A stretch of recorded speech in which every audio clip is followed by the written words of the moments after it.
고성이 그 이름 하나가 사랑과 집착의 경계를 무너뜨렸습니다.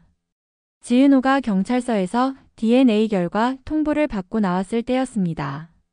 믿기 어려운 사실이 눈앞에 놓여 있었는데요.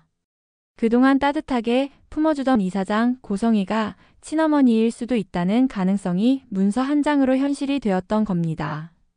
지은호는 스스로를 다독이며 호흡을 고르고 있었는데 복도 너머에서 고성이가 흐릿한 얼굴로 다가오다가 갑자기 힘이 풀리듯 주저앉았습니다. 주변에서 다급히 손을 뻗었고 구급차 사이렌 소리가 공기를 갈랐습니다. 지은호는 망설임 없이 따라 붙었는데요. 병원으로 향하는 동안 마음속에서는 오래 묻어둔 질문들이 쏟아지듯 올라왔습니다. 왜 이제야? 정말 나를 찾은 이유가 무엇이었을까?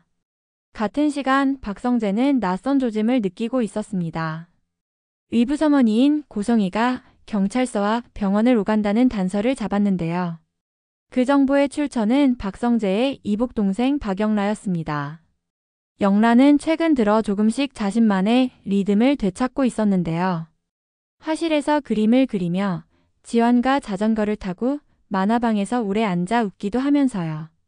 자유에 대한 갈망이 커지던 영라는 지환에게 조심스레 부탁을 했습니다. 오빠, 엄마 차에 위치 추적기 좀 달 수 있을까요? 처음엔 망설이던 지환도 영라의 간절함을 보고 결국 손을 보탰습니다. 그렇게 영라는 앱으로 고성이의 동선을 확인할 수 있었고 어느 날 지도 위에 찍힌 경찰서 근처 병원 표시를 보고 가슴이 철렁했는데요. 직접 뛰어갈 수는 없었기에 박성재에게 돌려서 신호를 보냈습니다. 오빠, 아는 사람한테 들었는데 엄마가 병원 근처에 계시대요. 혹시 무슨 일 있는 건가요? 박성재는 미심쩍은 기분을 지울 수가 없었습니다. 전화를 걸어도 받지 않는 고성이 익숙한 듯 낯선 불안이 등을 밀었습니다. 병원에 도착했을 때 응급실 앞 의자에 앉아있던 사람은 다름 아닌 지은호였습니다. 두 사람은 서로 놀란 눈으로 인사를 건넸는데요. 지은호 씨, 여기 왜 있나요?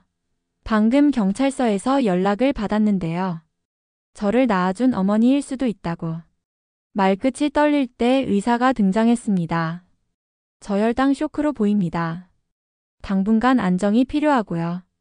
보호자 여부를 묻는 질문에 박성재가 나서자 지은호의 눈빛이 흔들렸습니다. 본부장님이 보호자세요? 박성재는 숨을 고르며 말했습니다. 제 의부서머니입니다. 그 순간부터 세 사람의 감정결이 복잡하게 교차하기 시작했습니다.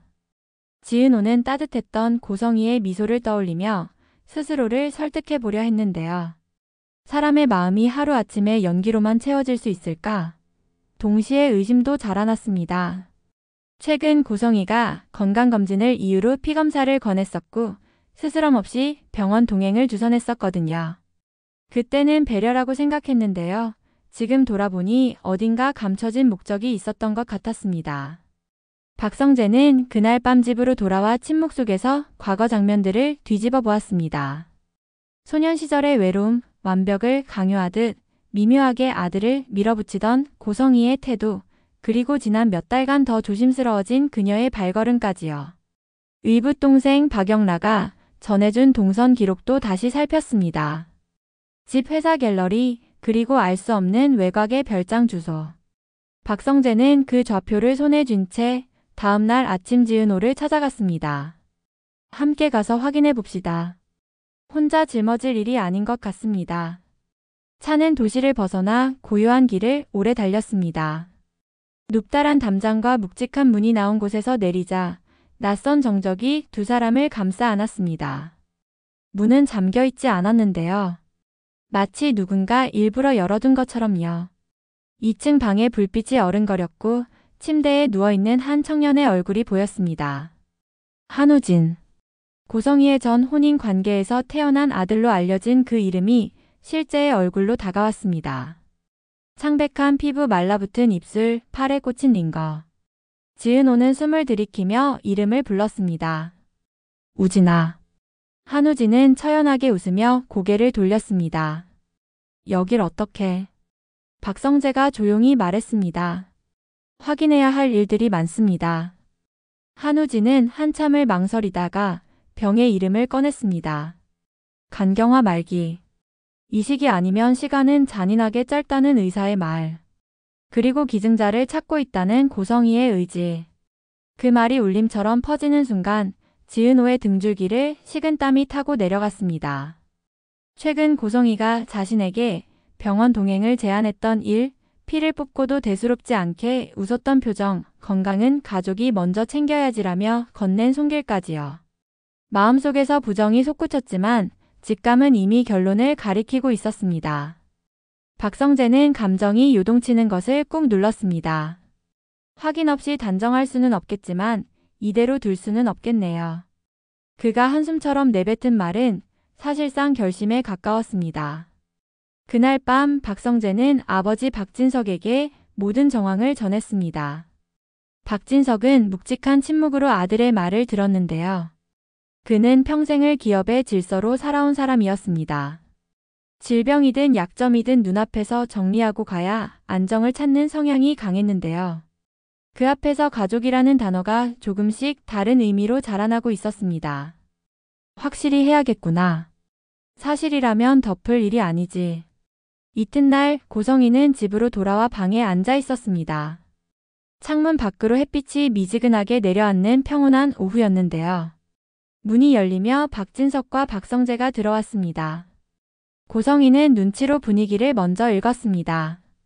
무슨 일인가요? 박진석은 돌려 말하지 않았습니다. 우진이가 어디 있어? 침묵. 왜 내게 알리지 않았어? 또 침묵. 박성재가 덧붙였습니다. 어머니, 별장에는 왜 그렇게 자주 가셨어요? 그리고 왜 지은호 씨에게 검사를 함께 받자고 하셨습니까? 고성희의 목에서 작고 거친 숨이 나왔습니다. 그녀는 한참을 감감한 표정으로 침묵하다가 마침내 애써 평정을 되찾아 말했습니다. 잘못했습니다. 하지만 나를 미워하기 전에 내 말을 한 번만 들어주세요. 고성희의 말은 변명과 고백 사이를 오갔습니다. 젊은 날의 빈곤, 재혼 이후 매 순간이 균형 위에 놓인 것 같은 불안, 완벽해야만 이 집에 남을 수 있다는 강박, 그래서 우진이만큼은 어떤 허점도 드러내지 않게 지키고 싶었다는 마음. 우진이는 아파요. 시간이 없다고 하더라고요.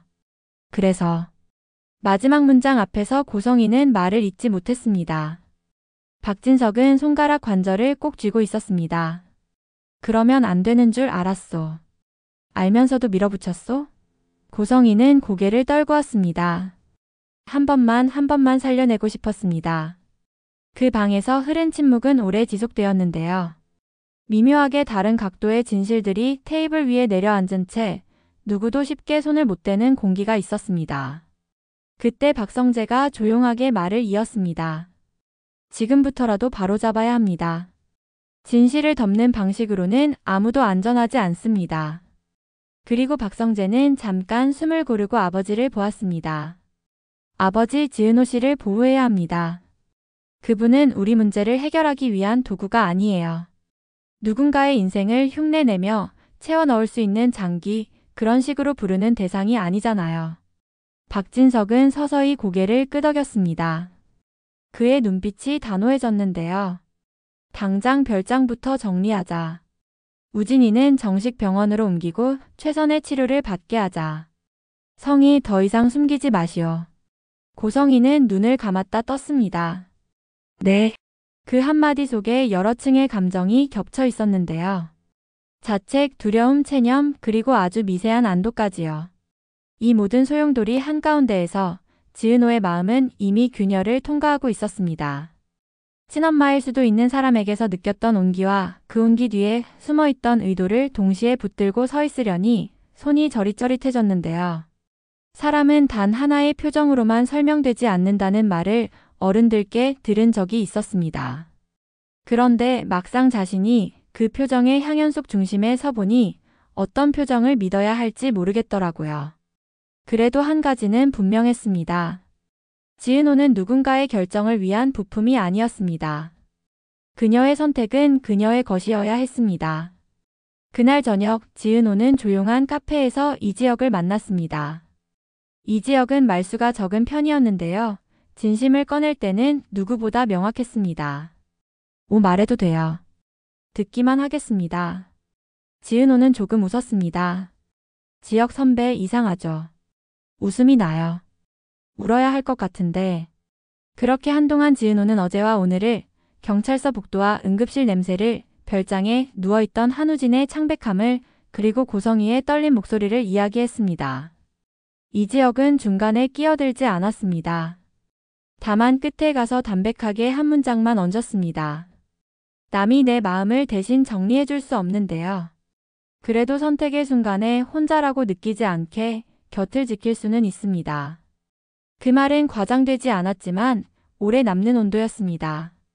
한편 박성재는 동생 박영라를 찾아가 사실을 차분히 설명했습니다. 영라는 말을 잃었는데요. 엄마에게서 벗어나고 싶어 시작한 작은 시도가 생각지도 못한 결말 쪽으로 선을 당기고 말았다는 죄책감이 밀려왔습니다. 박성재는 고개를 저었습니다. 내가 잘못한 건 없어. 도구가 아니라 사람이 중요하다는 걸 내가 가장 먼저 말해줬잖아. 영라는 천천히 고개를 끄덕였습니다. 오빠, 그럼 이제 어떻게 해야 하죠? 박성재는 잠시 생각에 잠기다가 답했습니다. 정석대로요.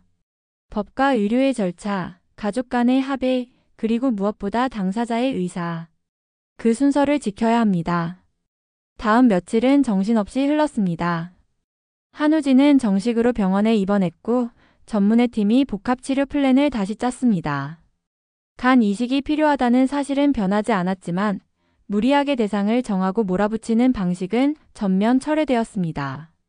기증자 탐색은 공적 절차를 따르되 당사자 동의와 윤리 검토를 첫 줄에 세웠습니다. 고성희는 병실 앞 의자에서 조용히 시간을 보냈습니다. 창밖을 오래 바라보다가 휴대폰을 열었다 닫고 다시 한참 동안 손을 모았습니다.